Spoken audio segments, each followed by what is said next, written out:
আসসালামু আলাইকুম।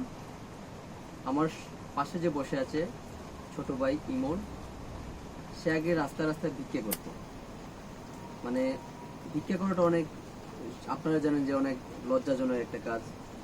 আল্লাহ রাসূল সাল্লাল্লাহু আলাইহি ওয়াসাল্লাম ভিক্ষা করা পছন্দ করতেন না। তো ওর কিন্তু হাত নাই।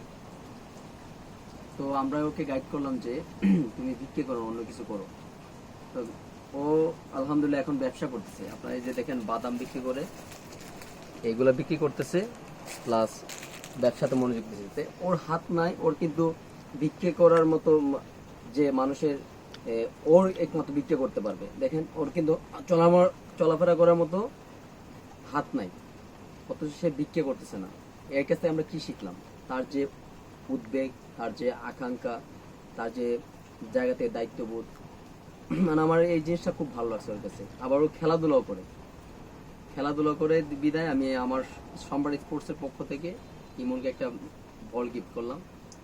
ইমনের জন্য শুভকামনা রইল। সে, তুমি কি বলবা? সবাই আমার জন্য দোয়া করবেন।